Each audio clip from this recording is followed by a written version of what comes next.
wujudnya Tuhan. Kayak gitu ya. Assalamualaikum warahmatullahi wabarakatuh. Selamat datang di Amai Channel, tempat dimana kita akan membahas sesuatu yang berkaitan dengan filsafat dan logika secara sederhana ya. Nah, pembahasan ini tentunya berasal dari perspektif saya pribadi, argumentasi personal, bukan untuk menggurui dan lain sebagainya, hanya sekedar berbagi secara sederhana, kita sharing apa yang saya pahami. Jika ada argumentasi yang menurut teman-teman itu salah, silakan koreksi saja, tinggalkan di kolom komentar, tulis saja apa yang harus dikoreksi ataupun apa yang tidak disepakati, karena kita sharing sederhana, diskusi sederhana. Oke. Bismillahirrahmanirrahim. Asyhadu alla ilaha illallah wa la syarikalah wa asyhadu anna Muhammadan abduhu wa rasuluh. Innallaha wa malaikatahu yusholluna 'alan nabi ya ayyuhalladzina amanu shallu 'alaihi wa sallimu taslima. Innama yuridullahu liyudhibankum rijsa 'alal bait wa yutahhirakum tatsira. Allahumma sholli 'ala Muhammad wa ali Muhammad.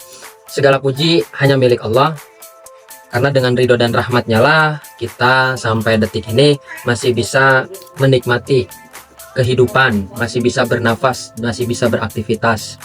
Salawat serta salam tetap tercurah limpah kepada Nabi kita semua, Rasul Muhammad SAW, kepada para keluarganya, para sahabatnya yang setia menyampaikan setiap ajarannya, dan kita yang mengklaim diri selaku umatnya, mudah-mudahan bisa tetap konsisten menjalankan ajarannya secara kafah.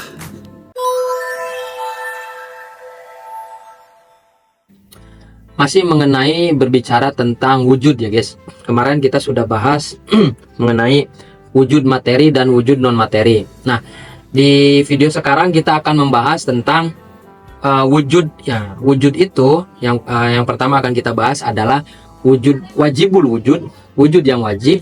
Yang kedua mengenai tentang yumkinul wujud atau wujud yang mungkin, wujud potensial, dan yang terakhir adalah wujud mustahil, mustahilul wujud, kayak gitu. Agar kita bisa mengidentifikasi, memahami, bahkan mendefinisikan mengenai wujud itu sendiri. Oke, kita lanjut. Yang pertama, wujud yang wajib, ya guys ya. Nah, wujud yang wajib ini adalah wujud yang keberadaannya itu wajib, nggak bisa dikatakan tidak ada, guys. Kayak gitu. Mau bagaimanapun kita berargumentasi, mau bagaimanapun kita mencari referensi, wujud ini, wujud yang satu ini, itu keberadaannya wajib. Tidak bisa kita hindari, tidak bisa kita hilangkan, dan lain sebagainya. Kayak gitu.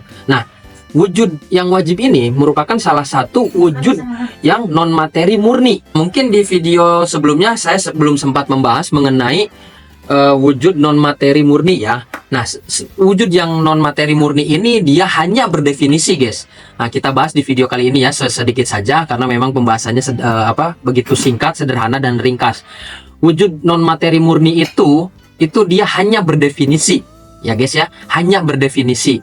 Jadi kita hanya bisa memahami dari kalimat-kalimat yang bermakna kayak gitu. Nah, jadi dia adalah wujud yang wajib. Kayak gitu. Sekali lagi, dia tidak bisa kita hindari, dia tidak bisa kita hilangkan, karena memang wajib, ya kan? Bagaimana sih kita memahami wajib kayak gitu? Ya, wajib itu ya mau bagaimanapun ya ada gitu loh. Nah, wajibul wujud ini itu adalah wujudnya Tuhan, kayak gitu ya. Nah, wujud Allah. Jadi wujud Allah ini tidak bisa kita hindari, tidak bisa kita hilangkan, karena keberadaannya wajib, kayak gitu ya. Nah, yang kedua itu adalah wujud yang mungkin atau yumkinul wujud atau potensial, kayak gitu. Nah, ini yang dimaksud yang tadinya belum ada menjadi ada, bukan yang tadinya tidak ada menjadi ada. Karena yang namanya tidak ada, ya tidak ada itu sendiri guys. Ya mungkin nanti kita akan bahas ya. Nah, jadi keberadaannya itu memungkinkan dia wujud yang potensi akan ada, yang tadinya belum kemudian menjadi ada. Ya, ingat kata kuncinya adalah belum ya. Wujud yang belum ada menjadi ada, makanya dia potensi. Nah, seperti contoh apa? Nah, ada beberapa pemikir, filosof yang mengkategorikan bahwa manusia ini merupakan wujud potensi, kayak gitu ya, yang tadinya belum ada menjadi ada, kayak gitu. Namun kita akan ambil contoh secara sederhana, seperti halnya begini.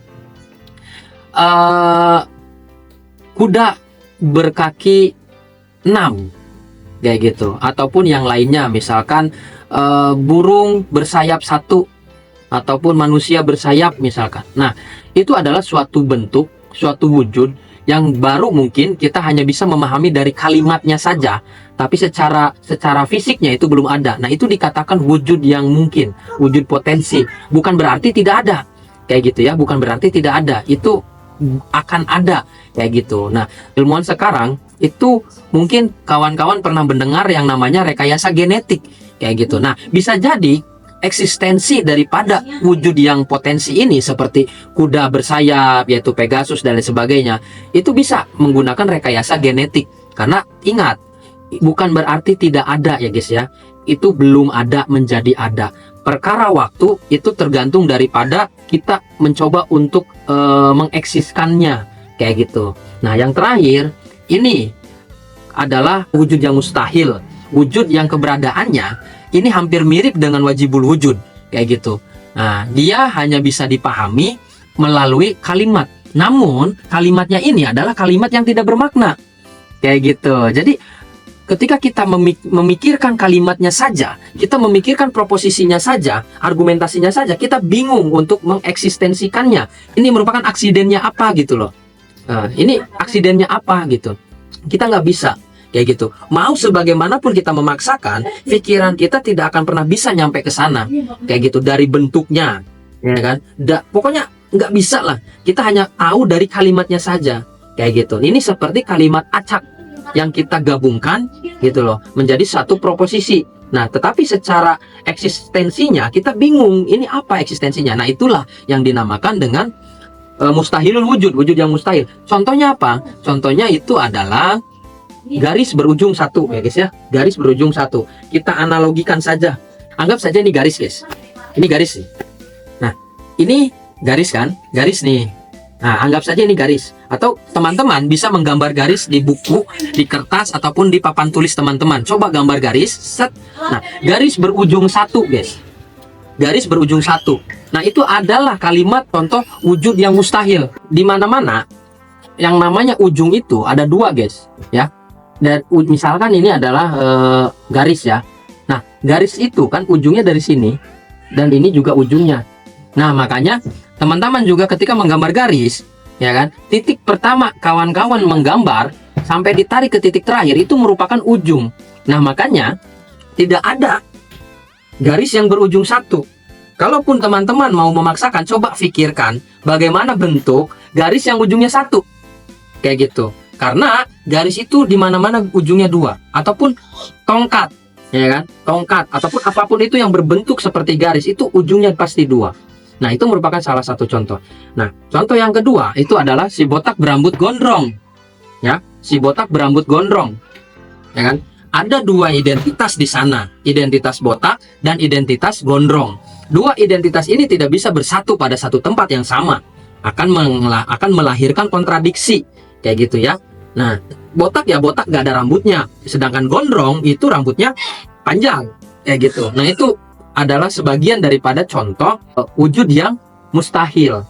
Nah, makanya seperti saya bilang, wujud yang mustahil itu adalah wujud yang hanya bisa kita kenali dari kalimat, dari proposisi. Sedangkan wujudnya, bentuknya, fisiknya, itu kita nggak tahu, kita nggak bisa nyampe ke sana, kayak gitu.